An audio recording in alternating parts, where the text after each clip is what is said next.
Itong isinusulong yung programang Crime Prevention Week po, Attorney.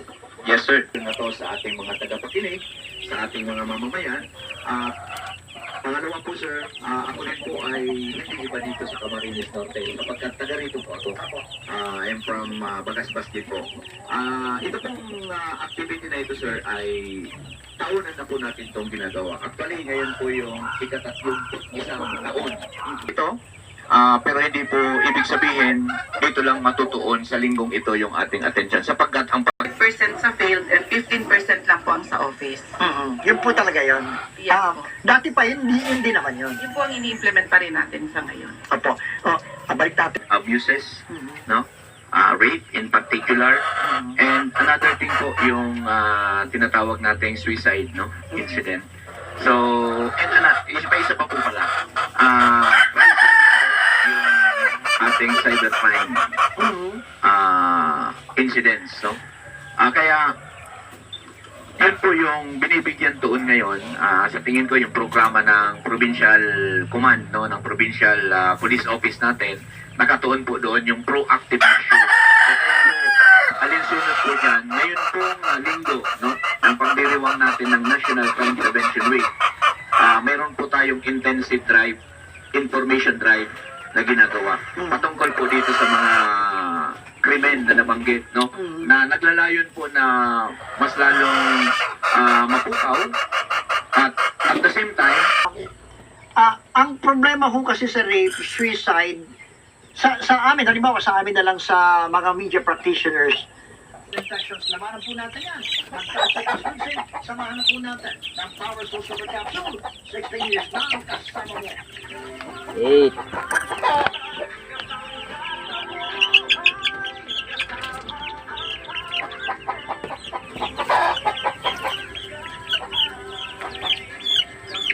Kadabra. Ang pakpak niya.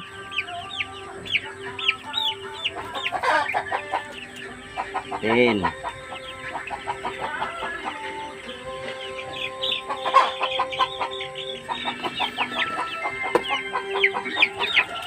11.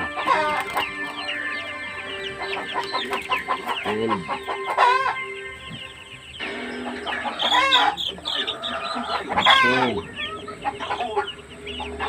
14.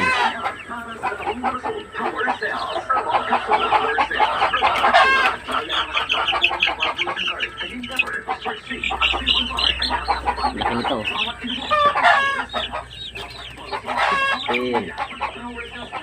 10. Bilangin mo rin ha. 16. Bilangin mo rin sa loob.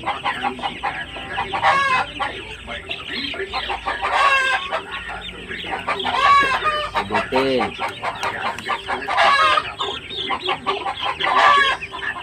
18.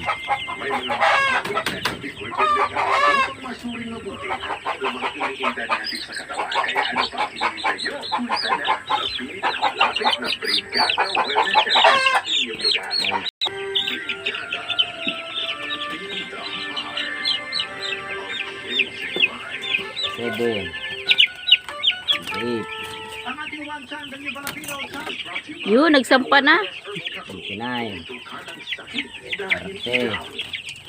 unang linggo ng Setyembre, no? Simula po nung September 1 at ito po itatagal hanggang September 7. Ngayon pong taon, ang pinaka-tema, no, ng ating pagdiriwang ay nakatuon po sa pamahalaang lokal, no? Pagpapalakas ng ating mga LGU at yung pagtukaw ng kanilang kaalaman at lalo-lalo na yung responsibilidad nila na iwasan, no? Or supitin yung kanilang mga lokalidad. Ito po ay dapat angkol po doon sa tinatawag namin Sir Kiko na Community and Service-Oriented Policing System. Yan po kasi yung backbone ng ating crime lalaban sa ating mga kriminalidad, no? Kundi katuwang po niya ang ating pamahalaan, guys, yung mga LGU, the mayors, or governors, at the provincial level din. Of course, yung community po. Sapagkat sinasabi po natin, crime prevention is a shared responsibility. Hindi lang po responsibility police officers or law enforcers. So, nararapat lang din na mga ihanda na natin sila sa mga Doon muna, itaktak mo doon. and po yung hiningi ko sa kanilang panahon po, Sir Kiko. So siguro po marinig din natin sa ating representative po ng Picado yung nakalinya pa nilang ibang mga gawain po. Thank you po, Sir Kiko. Sige ma'am. 7. Please do the honor po. Thank you po, SNP ko. Actually po, nung Monday, sinimulan po natin ang pagdiriwang ng National Crime Prevention Week sa pamamagitan po ng ating kick-off ceremonies doon po sa Camp Wenceslao Q. Vinson. Na kung saan po naging panahon po natin ang officer in charge ng CIDG dito sa probinsya ng Camarines Norte. And after that po, nagkaroon tayo nung organization ng 49, 51. ito po yung Men Oppose Violence Everywhere. So, ito po ay composition ng mga isang organization o isang association po na composed ng mga police officers po, all men, all male police officers lang po, na sila yung magiging advocate natin sa mga programs when it comes to protecting the rights of women and children. Kasi diba, as advocate para po sa pag-promote ng protection ng rights of women and children. And then, nabanggit po ni attorney yung ating po activity education po para naman ito sa mga senior high school, mga selected students po dito sa bayan ng Malacanang. So, meron din po activity para sa crime prevention team po ang dahil municipal police station na attend natin. Oo, talagang puno-puno. At yan ay talagang para tama ko para ma-educate natin yung 75. 76.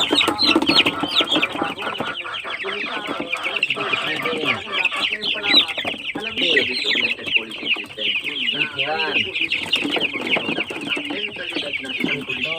Ay nakatulong po sa pagsiservisyo sa komunidad. Hindi po pwedeng pumasok sa pagpupulis ay pagpapasarap ng buhay yun. Lahat po natin, this is the way whenever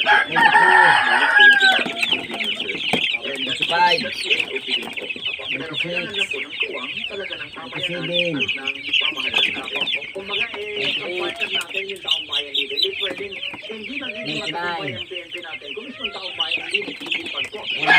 Duterte Transformer Capsule, linis tiyan, sexy tiyan, kung kay constipated na po, kumain ng masarap, makukolesterol na pagkain, tapos kinaumagan, hirap na hirap. Yan, pwede ho mag-Nutri-Crush kayo. Thank you po. Pasensya na po. Di na ako makakalaman.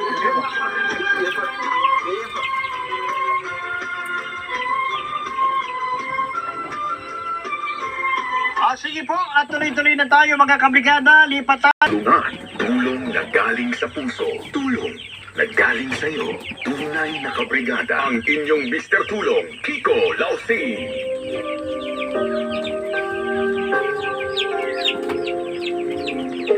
At tuloy-tuloy na po tayo mga kabrigada sa ating palatuntunan.